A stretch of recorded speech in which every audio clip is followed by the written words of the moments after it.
madres, víctimas y familiares de femicidio. Quiero empezar señalando que la reparación es una de las dimensiones básicas de la justicia, y más aún en estos casos tan graves como los femicidios. De ahí la relevancia de la adopción de esta ley. Encontramos que el texto del documento aprobado responde a estándares internacionales de derechos humanos. Sin embargo, quisiéramos precisar algunas reflexiones adicionales. En primer lugar, la relevancia de que como sujetos de protección se haya incluido a las madres y padres de las víctimas de femicidio y otras muertes violentas por razones de género. Esto responde a lo establecido en la jurisprudencia de la Corte Interamericana de Derechos Humanos, particularmente en el caso Paola Guzmán Albarracín versus Ecuador, en donde se señaló que madres, padres, hijas, esposos, esposas, compañeros, así como hermanos y hermanas también deben ser considerados como víctimas directas de este tipo de delitos. En segundo lugar, creo importante el desarrollo que se hace de los enfoques de esta ley. Mas, sin embargo, creemos importante también incluir un enfoque centrado en la víctima, reconociendo que las mujeres como titulares de derechos tienen el derecho de participar en el proceso penal y obviamente de definir cuáles son los mecanismos más adecuados para su reparación.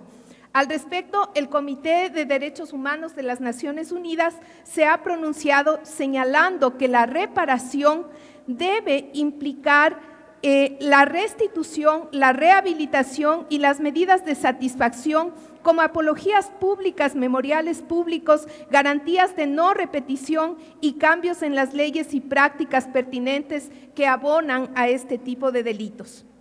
Creemos también que el enfoque de la ley debe implicar también una reparación transformadora. Esta reparación transformadora que debe ir más allá de las razones y consecuencias inmediatas de los crímenes y violaciones, y en este caso en particular de los femicidios, debe abordar las desigualdades estructurales que influyen negativamente en la vida de las mujeres y las niñas y que son la causa fundamental de la violencia contra las mujeres y del femicidio. Seguir creyendo que es normal y que es aceptable la violencia y la discriminación contra las mujeres es justamente, como decía, la raíz de este tipo de delitos.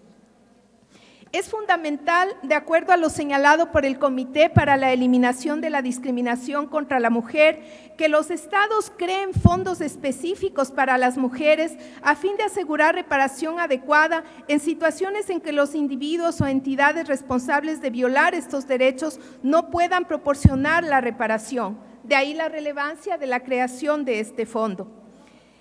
Es fundamental también la dimensión de capacitación y fortalecimiento de capacidades que incluye la ley, en donde claramente se señala la importancia de que los y las administradores de justicia reciban capacitación, sobre todo en la forma en que los estereotipos y prejuicios de género conducen a la violencia de género y también limitan las respuestas y la reparación de las víctimas.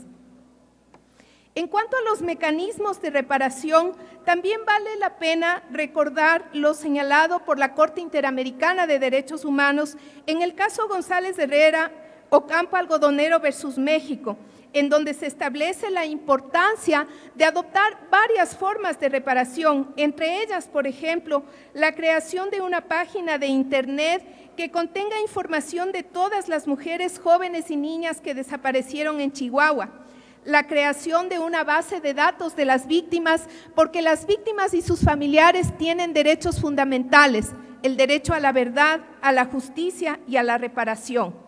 En este sentido, la dimensión de la reparación simbólica que incluye el proyecto de ley es absolutamente pertinente y, como decía, se encuadra también en los estándares internacionales de los derechos humanos de las mujeres. Las medidas de satisfacción simbólica abarcan las acciones que no tienen solamente una naturaleza pecuniaria y tienden a compensar el detrimento de bienes no patrimoniales, entre ellos y de manera fundamental el derecho a la justicia y a la verdad.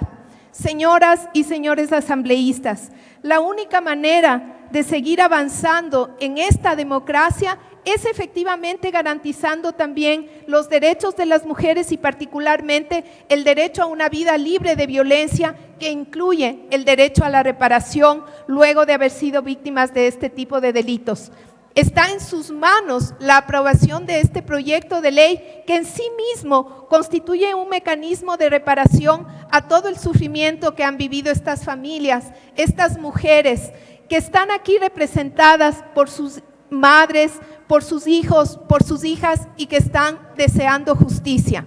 Como les decía, es fundamental que la reparación en este momento se haga realidad. Señoras y señores asambleístas, buenos días. Con la intervención de la